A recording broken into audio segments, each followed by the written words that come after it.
Okay, so when we think of regular past tense, children typically develop this between ages 24 to 30 months. And this is an age range, so every child is going to be different. Some are going to develop it at the 24 months, some are going to develop it more around 30 months. Other children might be right in the middle. So because this is an age range, just know that it's going to be different for each child. So when we think about regular past tense, we're talking about words that end in the spelling with this ed. So for example, walk turns into walked, and jog turns into jogged. So even though these both sound a little different, this sounds more like a T sound and this sounds like a D sound, they both end in that ed form, the regular form. An example of a word that's irregular is the word run. So in past tense, this turns into ran, not runned. So we are going to ignore all of these irregular forms and just focus on these forms. Okay? So very similar to just typical language development, we want to help children to give them the building blocks. We want to help them reach those steps so that they can talk about their whole day at school or something that happened the day before.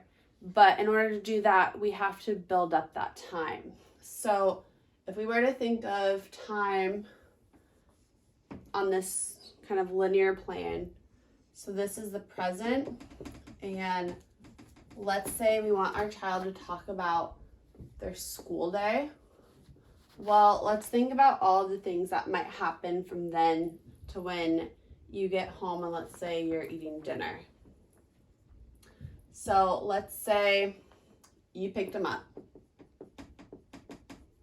and then you went to the grocery store, and then you also had to, let's see, maybe you guys played when you got home and then you had dinner. Well, if we think about it, that's 1, 2, 3 things that happened just before you even had dinner, and you want them to talk about school. Well, we have to get those kind of building blocks to help us get to talk about school. So we're gonna start by slowly adding on time. So an example of this would be if they were just playing, let's say, with some kinetic sand. You want to talk about this immediate moment because they played right before that change or that transition to something new, which was dinner. So we want to talk about them playing, and they were playing with kinetic sand. One of the best ways to do this is to actually take a picture of them playing with it. And right when they're done playing, talk about what was happening.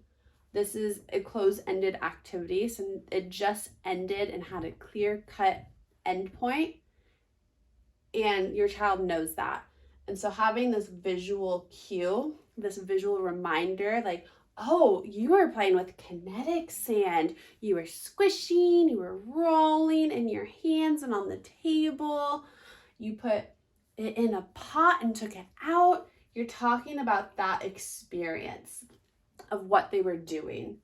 And this might have only been a 10-minute difference, but that was a quick reminder and experience talking about it. And in that time, you can use past tense. You know, when we think about what they did with the sand, they rolled, they squished, they poked.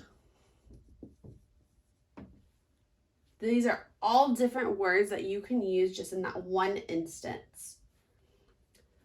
And I know you're thinking, okay, like you're talking about this experience, but I want them to talk about school. Well, like I said, we have to build up that time to talk about school. So you want to kind of build up those time increments. So if you want them to talk at dinner time, you want to talk about the thing that just happened right before. So they played. Okay, then the time after, maybe you mention, then we went to the grocery store and we got groceries. You picked out some crackers. We saw some juice. And then we went in the car and we drove home. I'm using some irregular forms in here, but I'm still talking about that experience. So by slowly adding on that time frame, we can get them to talk about then that experience that we want, which is school.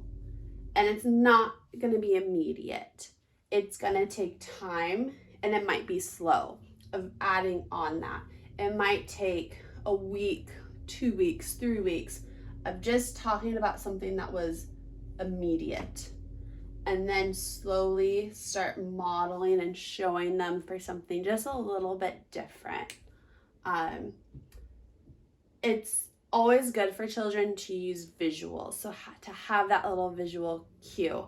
So if your end goal is school, maybe showing them a picture if their school or daycare took of them might be helpful. Like, look, we can look at this picture together. Look, you played with your friends. You guys were playing with a puzzle then. You were squishing the puzzle and putting it all together. And that's how you start working towards that past tense. It's a slow add-on. You don't want to jump too many steps ahead because they might not be ready. Time is a tricky concept for kids, especially when we start going backwards.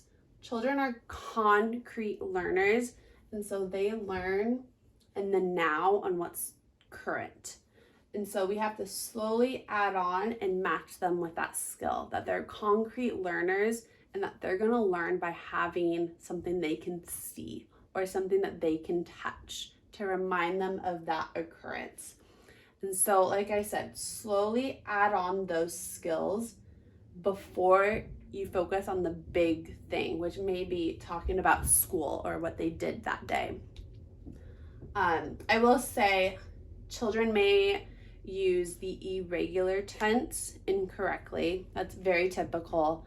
So for our earlier example, they might say runned, and that's okay because they're playing around with how to use past tense. And it's not going to be perfect the first time. They're going to have to hear it a million times, and on that a millionth and one time, they might start saying it. But you have to model it for them and show them how to use it. Otherwise, they're not going to learn how to talk about this experience. And it's going to be similar to when talking about future tense, which is a whole nother issue and time concept.